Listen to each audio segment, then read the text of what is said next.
Unity of Houston is an inclusive church where we seek to understand and live the teachings of Jesus and other spiritual masters. At Unity, we welcome all people from all spiritual paths and every walk of life. We celebrate the diversity of our city and of our world, and we teach love, tolerance, and oneness, seeking to live in harmony with open minds and open hearts. Wherever you are in your spiritual path, you are always welcome at Unity. Join us and discover that the life of your dreams is already within you.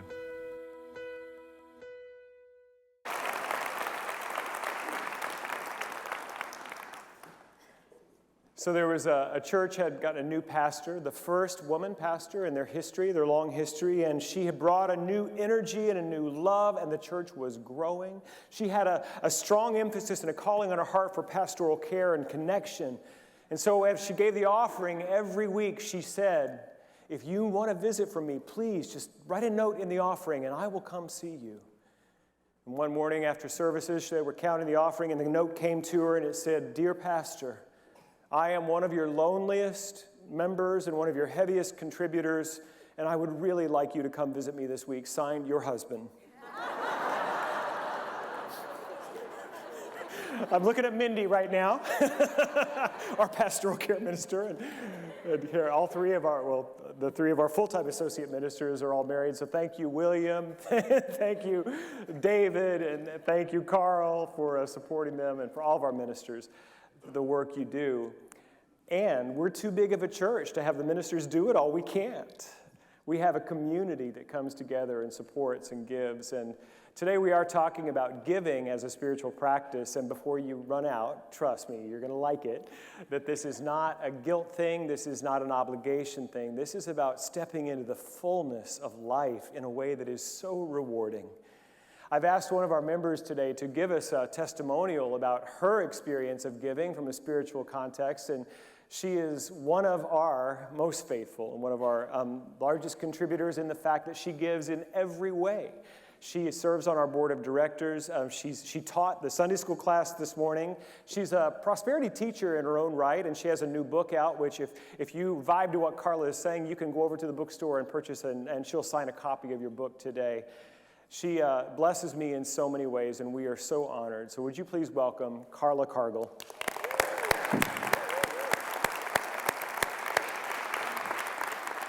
Give him heaven.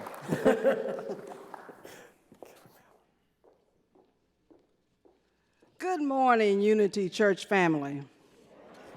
Oh, let's try that again. Give me some love, please. Good morning, Unity Church family. First let me just thank Reverend Michael because he had to give me this opportunity to come before you. So I just want to thank him for giving and sharing of his heart and his time and his space with me. So thank you, Reverend Michael. You all can applaud him for that. When he asked me to give a testimony about giving, and I thought, well, this is the Unity Church family. I got to sound a little profound and impactful. So my first thought was, I'm a wave in the ocean of the universe. So then I said, well, that does sound a little corny. So then I said, well, just be real and honest with what giving is to me. And really what giving is for me is that, and I give simply because that is the flow of the universe. That is how we are to be a part of the process and the circle of life being fulfilled. And that's what giving is for me. And it's really just all about the heart, having faith, and staying connected. And when you think about what they sang this morning, when they sang that at 9 o'clock this morning, I'm glad I heard them sing it at 9, because if I had just heard them then, I would have cried then like I did at 9. That song really has a powerful meaning to me because ultimately that's what life is about, and that's what giving is about, because God is the source and the strength of our life. So when I think about just some examples about giving, I thought to myself, if I stop giving in relationships with family, romantic relationship, my pets, the church, the community, if I gave no more love, no more kind words of encouragement, no more loves and hugs, no more forgiveness, then my relationships would fail, because relationships are all about giving. And then I also thought, if we no longer gave in our time, we gave donations of food and non-perishables and money to the food bank, then many children would go without eating, and families. So giving is imperative in the way of life. And then I thought about my experience here at Unity, how the messages that are so powerful, the sermons are powerful by our great ministers, the singing and the musicians, where did they go? Are so amazing. But if we no longer gave in our tithing, in our watermark commitments, and our volunteering, then the Unity of Houston ministry would not exist. So it is our giving that is truly a part of how the flow of life works. So there's a scripture that comes to mind. It's Luke 6:38. Give, and it will be given to you. A good measure, pressed down, shaken together, and running over will be poured into your lap. For the measure you use to give, it will be measured to you.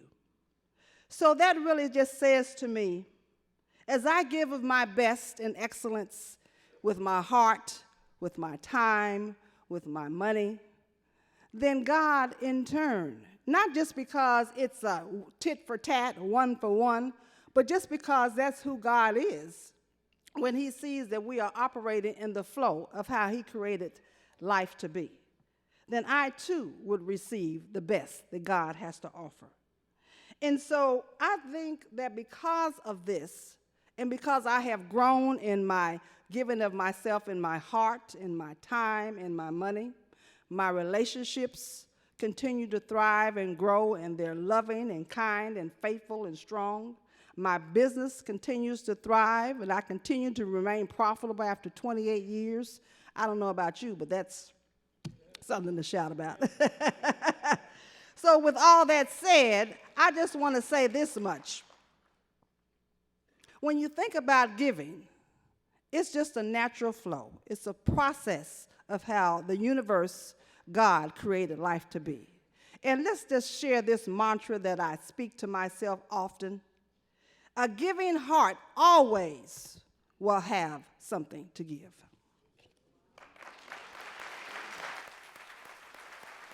Thank you, Carla. Thank you.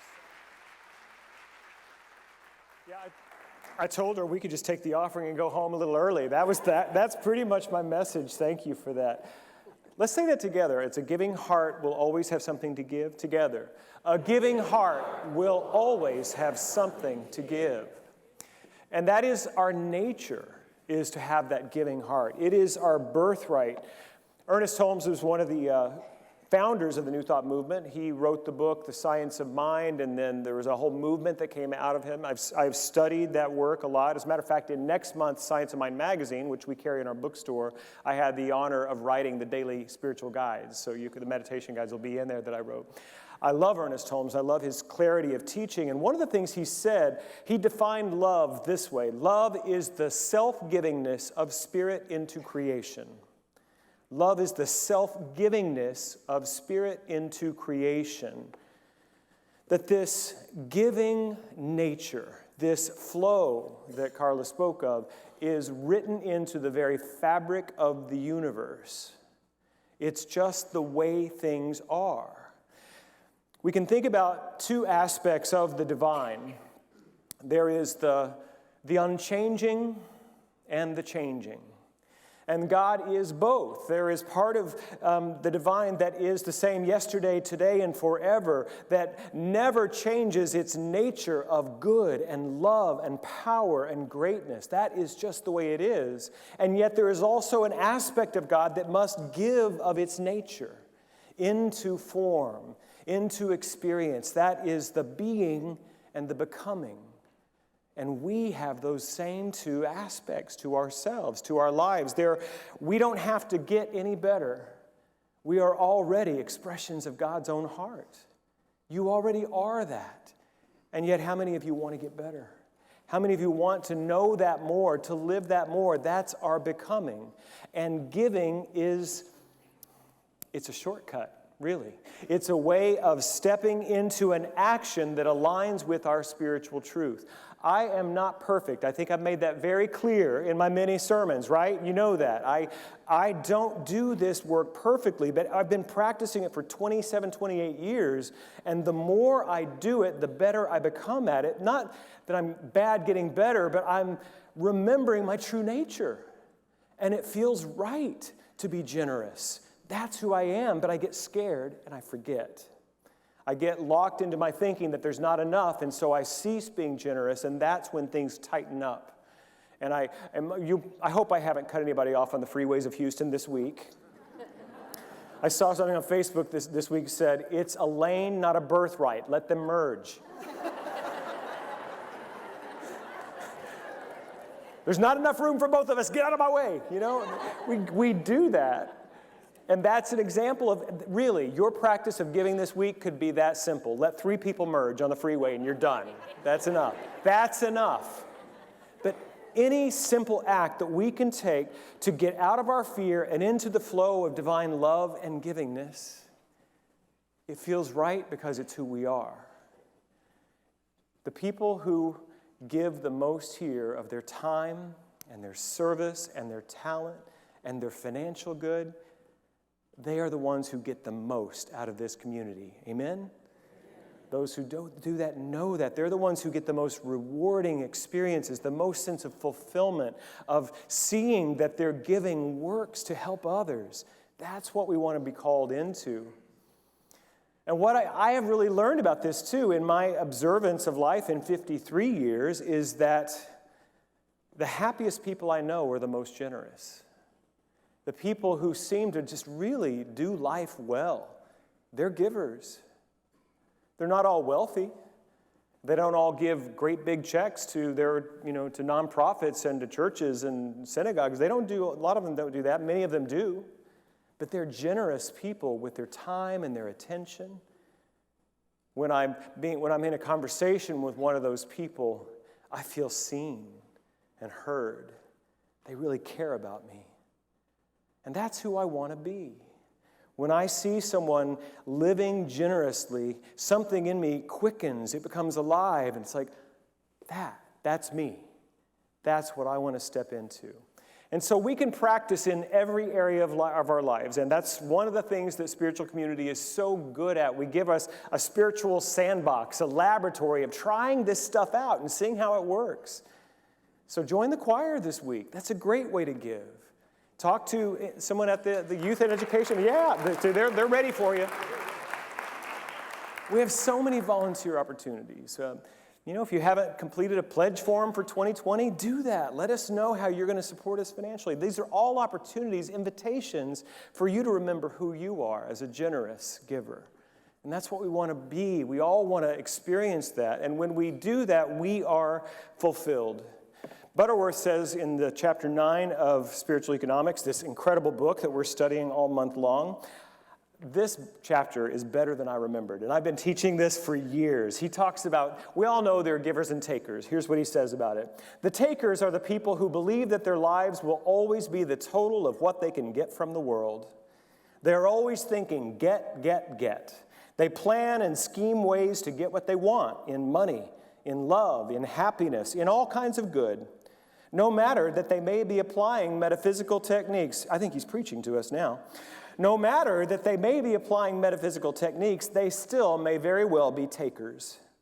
But whatever may be their spiritual ideals or lack of any, no matter what they take, they can never know peace or security or fulfillment.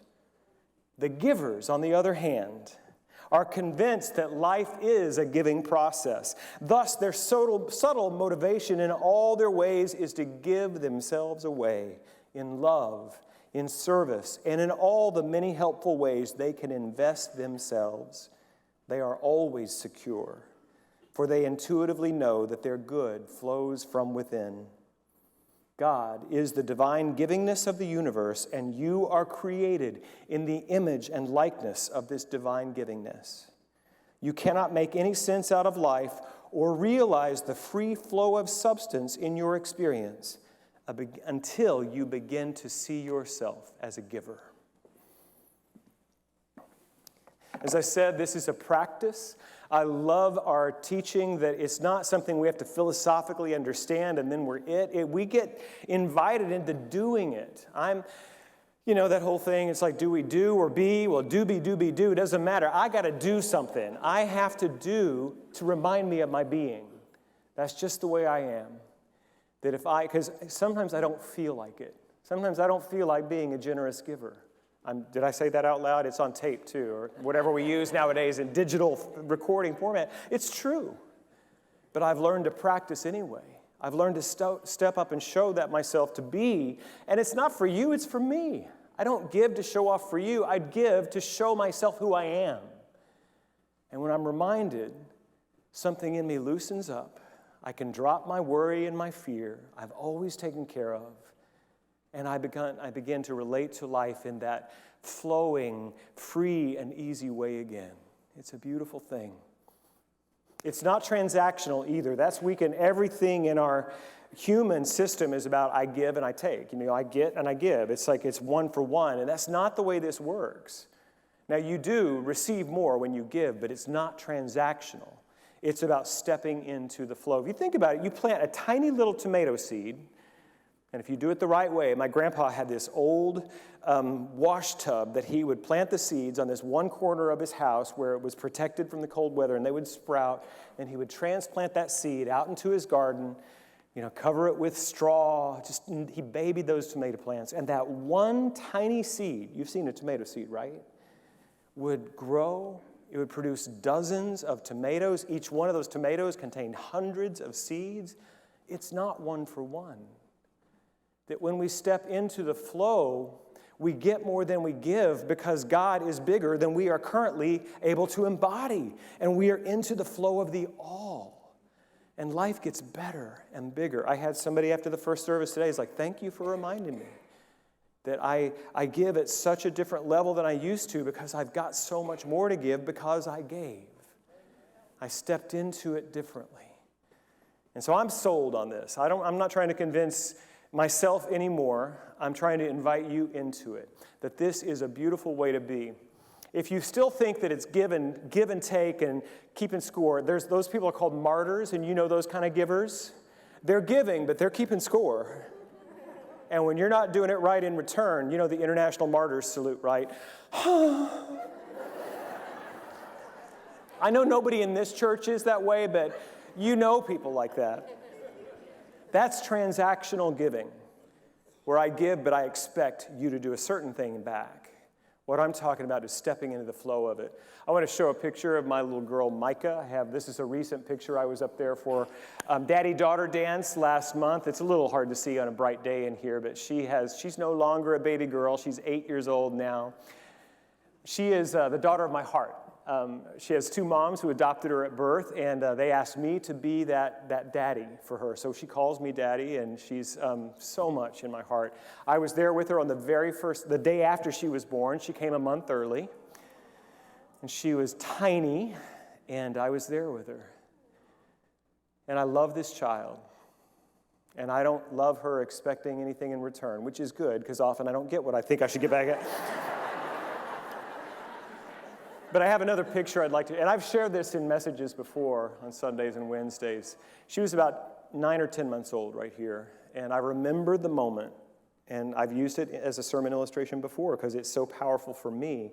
I remember where we were, the restaurant we were sitting in, we were getting ready to go. Chris was bringing the car around, and I'm holding her, and I think it was the first time she noticed me. It was like, I know you. And there was some fascination with my left nostril.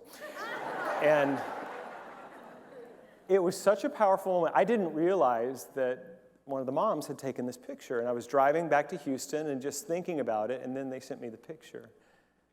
And what I was aware of is the question is this: who's giving and who's receiving in that moment? Do you get that question has no relevance? We're in love. I'm not giving so I get something back. We're just in the flow of love, and it's so easy. It's so easy. That is my prosperity mental equivalent, to use the old metaphysical term, that I can just be in the relationship with life that easily, just letting it flow to me, from me, through me. It's powerful. A lot of this chapter that Butterworth was talking about, he doesn't even mention money, even though the book is spiritual economics and it absolutely applies to our finances. A lot of what he's talking about is the way we give our time and our talent, our vocation, our job, our work. And he says this: the purpose of life is not acquisition, not getting, but unfoldment and personal development. And then he quotes this old saying, your life is God's gift to you. What you do with it is your gift to God. You're being invited into an experience of freedom and fulfillment in life, and it is our scarcity thinking, our lack thinking, our fear that keeps us bound up. And giving is such a simple practice of getting past those bounds and moving into the freedom again. And you can do it anywhere. Choir, letting them merge, I'm telling you, it's easy. Holding a baby, it's so easy to step into givingness. There was a traveling minstrel one day. He was moving into a new city in Europe in the Middle Ages, a Renaissance period, and he came across what looked to be a big building project, and there was a man working, and he came up to him and he said, tell me what you're doing. And the man said, I'm laying bricks. Are you stupid? Can't you see? I'm laying bricks. He said, okay, thank you. And he went to the next one, doing the exact same task. He said, can you tell me what you're doing? He said, oh, I'm building a wall. It's right here. Can you see what I'm building? And then he moved to a third person doing the exact same work. And he said, tell me what it is you're doing. And he said, oh, I am building a cathedral to the glory of God. Do you get it? It's not that the job was any different. They were having the same experience of life and work. But you know, that first guy was complaining about the terrible health benefits in this job and the long hours and not enough pay. The second one was kind of resigned, but the third one understood that he's a part of a great unfolding of a work of God. That is your invitation. It's not about the circumstances, it's about you and your consciousness. You're a part of something great and beautiful, a great unfolding of life that you are contributing to. There's a parable from the master teacher, Jesus of Nazareth, which I really hesitated on whether to bring it because it's from a 21st century reading and our sensibilities of social hierarchy structures. It can seem a little cruel, and it can seem, just a little unfair. And then as I was praying about this morning whether to bring it or not, I decided I wanted to because this story was not designed to illustrate fairness. It's not a commentary on social structures. It's designed to illustrate this very point I'm talking about today, about stepping into the flow. And what I also know too is that sometimes we need to be bothered a little bit when we're taught. And Jesus was a subversive teacher. He was pointing at the social structures and the thought structures of the people to, this isn't fair. There's a truth here. So here's the way it works. The parable of the talents, Matthew 25. A wealthy master gave 3 of his servants some money to look after in his absence. The first he gave 5 talents. We don't know exactly what that would equivalent to, but a lot of money, 5 talents. The second, he gave 2 talents, and the third, he gave 1 talent. To the servant who had 5 talents, he knew that his master was a good businessman, and he went out into the market, and he began to trade with those 5 talents, and he doubled his money. The second also knew that this is the way his master liked to operate, and he did the same thing, took his 2 talents out into the marketplace and worked with it and doubled the investment. The third knew that his master did not like to lose money, and became worried and concerned. He got out of the flow and into the restriction, the constriction, and he buried his one talent in the ground, keeping it safe until his master returned. When the master returned, he asked the servants what they had done. The first two said, here's what we have. We doubled what we gave you. And this is the words that Jesus said that the master said to them. Well done, good and faithful servant. You have been faithful over a little. I will set you over much. Enter into the joy of your master. But the third, when he told the master what he had done, the master called him wicked and said, you will be cast out into the place of darkness and gnashing of teeth. I know. What is gnashing of teeth exactly anyway? It doesn't sound pleasant. And he said, not only that, the little bit you had, I'm going to give it to the one who has 10. Not fair. And something in us like that, but that's our transactional mind that thinks it needs to be tit for tat, like we're talking about. What Jesus is pointing at is a deeper spiritual truth. And you know these weren't real people, right? These were characters in a story. And you know what? We are all of those characters. And what he's saying is that our relationship to life is reflected back to us perfectly. The first two servants, they said they were invited into the joy of the master. Their boss was a good, fun guy. They loved him. But it was the one who was in fear of the master who experienced him as a hard man, as a man who was a firm taskmaster. We are in relationship with life. It is all done through our projection and perception. What we see is what we experience. What we know is what we get. And what this parable is showing us, that if we will take what has been given to us, no matter how large, how small, and we will risk it, we will become vulnerable, put ourselves out there in the world, offer it in service, give to others. If we will be in that way, we will receive such reward at every level of life. That is what we're being invited to. Because life is not cruel. Life is not hard. Life does not punish us. It gives us what we know because it loves us. Life loves us. A young woman studying in the contemplative path, and she's a single mom with young kids. And every time she would try and do her meditation, she said the kids just got like their radar. They knew she was trying to meditate, so they would come and bother her and ask for her attention and her love. And while she loved her children, she wanted to be a good and attentive mother, she was frustrated. And so she talked to her teacher about it. She said, help me. I want to meditate. I want to be still with God. And I don't want to resent my children. Give me another way to see what's happening. And her teacher thought for a minute. He said, yeah. Think about it like this. Imagine that I'm God, and I see you, out of your love for me, getting up so early to carve out time in your busy life to be with me. And I see you sitting there with your heart open to me, and I'm so moved by your love that I can't help but rush into the bodies of your children so that I could know what it's like to be held by you. That's the kind of love that life is offering to you. Whatever is coming to you is for you. No one opposes you. Life is being generous. Even the things that feel hard and frustrating, there's a gift. God is wanting to know what it's like to be loved by you. I'll leave you with this from Howard Thurman. Don't ask what the world needs.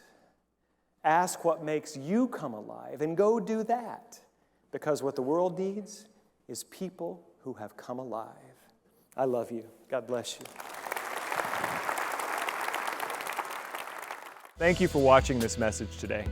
I'd like to invite you to join us in person here on campus at Unity of Houston for Sunday morning or Wednesday evening services. If you can't be with us here on our campus, you can still join us live on Facebook or on our website, unityhouston.org. Sunday mornings at 11 a.m. Central.